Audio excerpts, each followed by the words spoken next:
अस्सलाम वालेकुम students. Computer science class 9 का आज का हमारा लेक्चर है लेक्चर नंबर 12। स्टूडेंट, आज के इस लेक्चर में हम डिफरेंट एल्गोरिदम की एग्जांपल्स पढ़ेंगे और याद रखिएगा ये सारी की सारी वही एग्जांपल हैं जो आपने फ्लो चार्ट के केस में पढ़ी थी। तो पहली एग्जांपल को हम पढ़ते हैं। Find the sum product and average of 5 number के 5 नंबर की आपने सम प्रोडक्ट और एवरेज फाइंड करने के लिए एल्गोरिदम लिखना है। अभी हमने पिछले लेक्चर में सारे के सारे वो कीवर्ड्स पढ़े थे जो कि एल्गोरिदम को लिखने के लिए रिक्वायर होते हैं। सबसे पहले स्टूडेंट एल्गोरिदम का स्टार्ट किससे होता है? स्टार्ट से। उसके बाद हम इनपुट में हमें वो सारी की सारी रिक्वायरमेंट चाहिए जो कि आपके एल्गोरिदम को सोल्व करने के लिए प्रॉब्लम में मेंशन थी। तो प्रॉब्लम में आपके पास 5 नंबर एंटर करने के लिए कहा गया, तो इनपुट में हमने वो 5 नंबर एंटर किए। अब हमने मालूम क्या क्या करना है, सम, प्रोडक्ट और एवरेज। तो स्टूडेंट ये सारी की सारी कैलकुलेशन और फार्मूला के थ्रू इस्तेमाल होंगे, तभी इसके साथ हम सेट का कीवर्ड लगाएंगे। सेट सम टू, किसका सम निकालना है? उन 5 नंबर का जो ऊपर बताया गया। तो हम सारे नंबर को यहाँ पर ऐड अप कर देंगे। उसके बाद सेट प्रोडक्ट टू।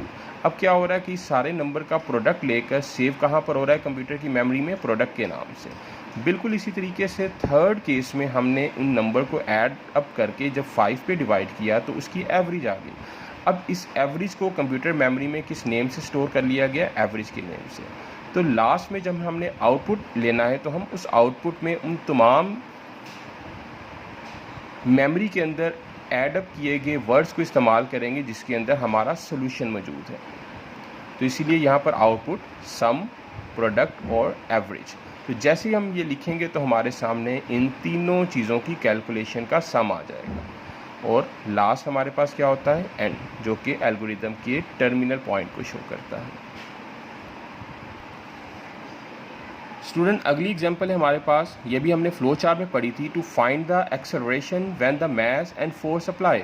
जब मास और फोर्स अप्लाई की गई तो उस केस में हमने एक्सेलरेशन बताना है। स्टार्टिंग को शो करता है। इनपुट में हमें 2 चीज़ें रिक्वायर होंगी, मास एंड फोर्स।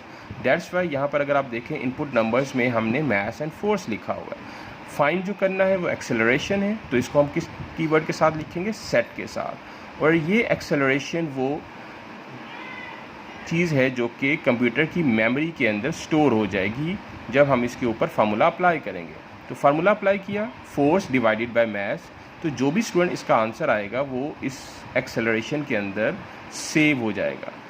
नेक्स्ट जब हम आउटपुट एक्सेलरेशन लिखेंगे तो जो हमारा आंसर यहाँ पर आया होगा वो हमारे सामने डिस्प्ले हो जाएगा।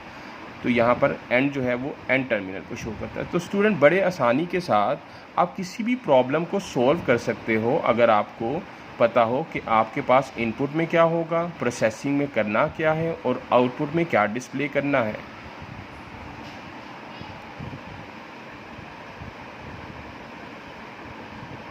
स्टूडेंट उसके बाद है to find the volume of a cube. Cube का वॉल्यूम फाइंड करने के लिए हमारे पास एक ही इनपुट होगी, वो इनपुट होगी उस क्यूब की एक साइड।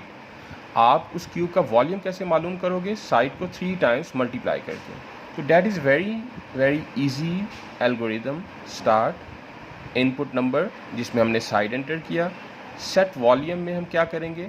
साइड और साइड को मल्टीप्लाई करके जो आंसर आएगा वो वॉल्यूम में सेव हो जाएगा। उसके बाद आउटपुट जब वॉल्यूम करेंगे तो जो आंसर यहाँ पर वॉल्यूम के अंदर स्टोर हुआ होगा वो हमारे सामने डिस्प्ले हो जाएगा।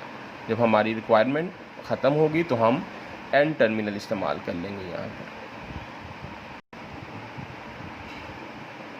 स्टूडेंट एक और algorithm that is use to find the area of parallelogram. Parallelogram का एरिया के लिए हमें 2 चीज़ें चाहिए होती हैं, एक बेस और एक हाइट। और एरिया का formula base multiply by height. तो आपको अभी से सारा क्लियर हो गया होगा कि एल्गोरिदम में करना क्या है। स्टार्ट, इनपुट नंबर्स, बेस और हाइट, सेट के बाद हम फार्मूला अप्लाई करते हैं, area to base multiply by height. उसके बाद इसका जो रिज़ल्ट है वो सेव हो जाएगा इस एरिया में। जब आउटपुट एरिया करेंगे तो हमारे सामने आंसर आ जाएगा और जब हमारा आंसर आ गया तो इस मीन कि हमने प्रॉब्लम को एल्गोरिदम के थ्रू सोल्व कर लिया। स्टूडेंट ये वो डिफरेंट एग्जांपल्स हैं जो हमने आज स्टडी की। नेक्स्ट हमने बड़ी डिटेल के साथ इस एग्जांपल को भी स्टडी किया। एल्गोरिदम की इस एग्जांपल को भी हमने बड़े क्लियरली देखा और इसको भी देखा। अब आपका टास्क ये है कि नेक्स्ट कुछ एग्जांपल्स हैं उसको आपने बड़े अच्छे तरीके से खुद समझना है और सोल्व करने की कोशिश करनी है। ठीक है स्टूडेंट।